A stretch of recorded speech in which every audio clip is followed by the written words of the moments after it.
salamat po, Vice Governor Pita Alfaro, sa inyong napakaganda, napaka-komprehensibong pagpakilala po sa akin. At buwabati ako sa ina ng Occidental Mindoro na nagbibigay ng pagkakaisa sa napakagandang probinsyang ito. Isang kongresista na tinitingala ko at kasama ko sa Commission on Appointments noon. Napakagaling niya magbigkas at magbigay ng kanyang mga pananaw sa Commission on Appointments. Ngunit, kauna-unahan beses ko siya makita sa entablado sa isang malaking pulong gaya ng Palarong Mimaropa, at lalo akong nabilib at nakakatuwa na ganitong uri ng liderato ang siyang namumuno at nag-represent sa napakagaling at gandang probinsya ng Occidental Mindoro sa mababang kapulungan sa Kongreso. Buwabati, nagpapasalamat, humahanga na lalo kay Lodi. Hindi idol ha, di ba ang mga millennials ngayon? Lodi. Si Kong Nene Sato. Hindi yata alam ni Jean yung Lodi di ba? Yung mga millennials lang kamukha natin ang may alam nun. Tatawa kayo? Hindi nyo kalahin si Lauren Legardo magsasabi ng Lodi. At buwabati sa aking kababata na si Governor Jean Menjola, isang masipag at alam talaga ang issue sa grassroots dito sa probinsyang ito. Salamat, Jean, sa inyong mainit na pagtanggap sa akin at sa aking mga staff sa 2 araw na nandito kami sa inyong probinsya. Buwabati, of course, kay Mayor Festin, kay Vice Governor, lahat po ng opisyales ng Department of Education, lahat po ng ating mga mag-aaral, ating mga atleta, ating mga trainers at coach, lahat ng mga representante ng mga kongresista at lokal na pamahalaan ng Mimaropa, ang Marinduque, ang Oriental Mindoro, ang Palawan, ang Romblon. May namiss ba ako? Hindi, kompleto ang Mimaropa. At ang ina ng batas na ito ay walang iba kundi si Congresswoman Nene Ramirez Sato. Tama po si Congresswoman Nene Sato. Bagamat hindi ako napanganak dito sa Mimaropa, bagamat wala naman akong lupain dito o residente ako ng Mimaropa, ngunit hindi lamang mula ako'y namulat sa politika noong 1998 pala, 1998, ay para bang ang puso ko ay taga rito. Dahil bago pa ako maging senador noong 1998, yes, you are correct, 20 years in the Senate, you can compute now. But long before I became senator, ay 1986 pa lang. At earlier than that, nagpupunta na ako sa lahat ng kasulukan ng Palawan, ng Occidental Mindoro, at pinakita ko kay Gov. Jean at kay Kong Nene ang letrato ko nung ako'y umakyat sa Mount Iglit Baco para bisitahin ang mga tama raw. Kung hindi kayo maniwala, tignan nyo sa aking Instagram. Mamaya naka-upload na yan. Pinahanap ko pa yung letrato ko noong 1989. Kaninang tanghalian, nagdidiskusyon kami kung ang pinuntahan ko lang ba ay yung Jean Pool. Pero sinabi ni Gov. Jean, dahil pagkilala kami, 15 years old pa lang kinonsulta ko yata siya nung ako'y in my 20s when I visited Occidental, and he told me, I went to Mount Iglit kasi naalala ko, malayo ang aking tinahak at ilang ilog pa ang aking linakad, cameraman lang ang kasama ko. Ganun ako kagalak nung ako'y bata. Sa Palawan din, hindi pa sikat ang Kalawit. Wala pa yung mga resort dati. Nagpupunta ako sa mga isla-isla hanggang sa Culyon ay pinupunta ko lahat ng isla ng Palawan. Romblon, Marinduque, Oriental Mindoro. So, I know Mimaropa as if I lived here, and I would like to say that it's one of the most beautiful, wealthy, and gifted regions in our country. I am from Antique. Antique ay parang kapatid ng Mindoro. Kapakalapit. I come from the town of Pandan. Maganda rin ang aming lugar. In fact, very similar dahil coastal. Ang sabi sa amin, where the mountains meet the sea. Ganun din kayo Kahapon yung 3 oras naming pagpunta sa Paluan. Napakaganda. Coastal. Kung di naman coastal, the paddy fields. Beautiful and picturesque. Napakayaman nyo sa Mimaropa. Napakaganda ng Occidental Mindoro at ang mga ibang probinsya. Ang likas yaman ay hindi nyo kayang mabili at hindi kayang mabili ng ibang probinsya o ibang rehiyon. Pangalagaan nyo ang yaman ng karagatan. Pangalagaan nyo ang yaman ng kabundukan.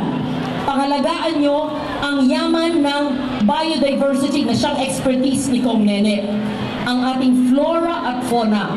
Maaring ang ibang rehiyon o ibang probinsya ay mas matataas ang kinikita, mas progresibo. Siguro, yung progresibong na alam ng ekonomista.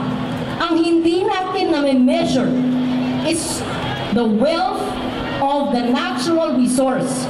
Meron po kung paano ka lang matas, measuring or doing the accounting of the natural resources of a province in a region. And I think if we are to measure the natural resource wealth of Occidental Mindoro and the whole region, you would stand out as one of the richest because you have the wealth of nature and you have the wealth of talent and skill. And so, stand proud, Mimaropa, dahil kayo ay mayaman sa likas yaman. At ang yaman yan ay inyong pangalagaan dahil yan ay yaman na sa inyo ngayon at ipapamana sa mga susunod na henerasyon. Conservation of biodiversity, protection of our forests, conservation of your marine biodiversity, and many more. At ito ang siyang makakapagbigay ng livelihood, income for all the people. Itong palarong ito ay napakahalaga na siyang ginanap dito sa San Jose, Occidental Mindoro. Ang talento ng ating mga atleta.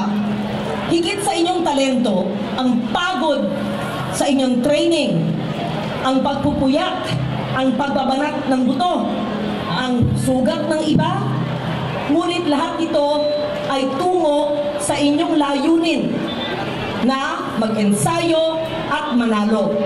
Hindi lahat ay mananalo, ganyan ang buhay.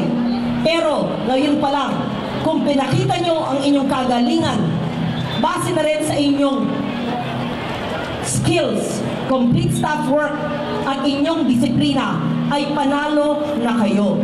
Life is all about going through, time's up na ba ako? Going through the journey.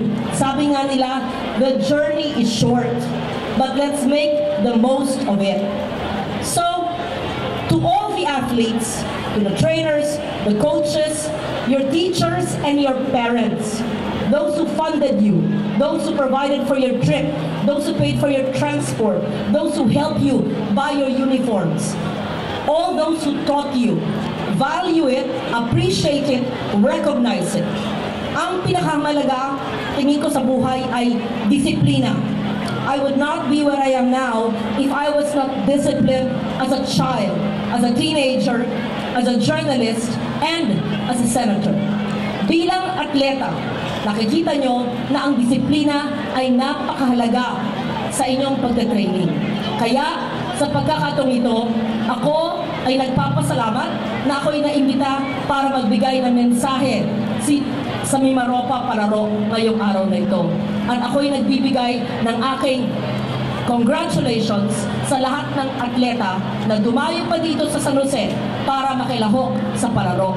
Congratulations din sa flawless na programa ng Occidental Mindoro. Hindi madali na mag-host ng regional meet. I should know because Antique was the host of the National Palaro last year. Nakita ko kung gaano kahirap din ang local government na gawin yon. Ngayon, just like I helped Antique, and I know that, lobby to get the National Palaro last year, dahil dapat naman i-spread. Diba? Hindi yun ang mga probinsyang may kapasidad at mukhang mas mayaman. I said, why not in Antique? It's never been held there. And so I'm glad that the DepEd and all the judges finally decided on Antique. I think, and I believe, that Mindoro Occidental, Mimaropa, deserves to host the Palaro in year 2020. Itong inyong regional palaro being held here. Practice na ito para sa inyong national hosting of Palarong Pambansa in 2020. Bagamat hindi naman ako ang magda-judge, bagamat hindi na ako senador noon, dahil ang termino ko sa 3 termino ay magtatapos June 30 next year. Sana mabilin ko naman sa mga iiwanan ko sa DepEd, sa tulong ko naman sa inyo, at sa tulong naman sa ibang ahensyang magiging huwes sa pagpili. Bigyan natin ng pagkakataon ang Mimaropa through Occidental Mindoro na mag-host sa 2020. Para naman mabigyan ng pagkakataon ang lahat ng mga naghanda ngayon, pakita natin na kaya nila at kita natin kayang-kaya. I would also like to make special mention of the dance, the finale number, what you call it. I thought that they were coming from the various provinces. I was informed that they're all from San Jose, from the colleges, school, high school, college. They're good. They're very good. It was very well choreographed. Kala ko, sabi ko, ang hirap nito. Nag-practice pa yung mga galing probinsya, gano'n. Lahat pala sila. So you can see, it's a province teeming with wealth.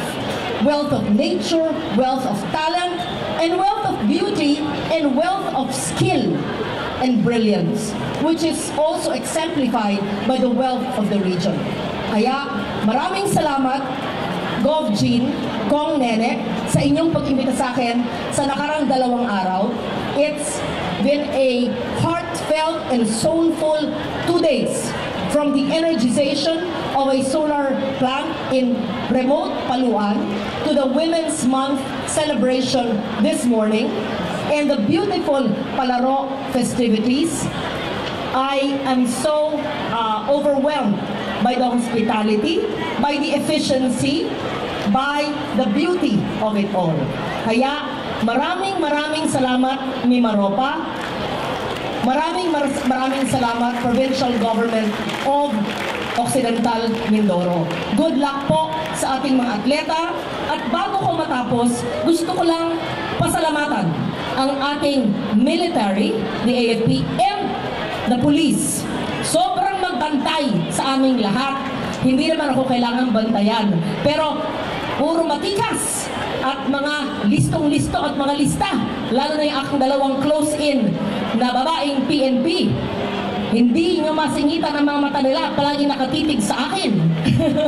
Thank you very much. Special mention our PNP and the AFP. Hindi nyo na itatanong, kakapromote lang sa akin sa Colonel. In fact, kaya ako nagmamadaling bumalik bukas, si Presidente Duterte ang siyang magdodon sa akin ang aking 3 rank rito bilang full colonel na pinulungan naman ni Kong Sato sa Commission on Appointments. At ito po hindi honorary. I went to school for it. My master's in NDCP and my GSC course. Pero that's another issue. And just to sum up, 2 important na nakasaad sa ating national budget. Yung pagdouble ng pay ng ating military at police, 62 billion allocation, kaya dapat ang pulis at militar ay doble na ang sweldo, at free tertiary education. The Free Tertiary Education Act, yung libre ang ating state universities and colleges, hindi lamang sa tuition, kung hindi na rin ang mga miscellaneous expenses. I think Kong Nene is one of the authors in the lower house that is now a law this year. So lahat ng ating mga estudyante sa koleyo, huwag na po kayo magbayad ng inyong tuition. At man ang allocated for your tuition, itabi ninyo for your savings, because even miscellaneous expenses are included in the 40 billion national budget, and that will be done every year, not just this year, because it is now a law. Kaya maraming salamat po, magandang gabi po sa inyong lahat.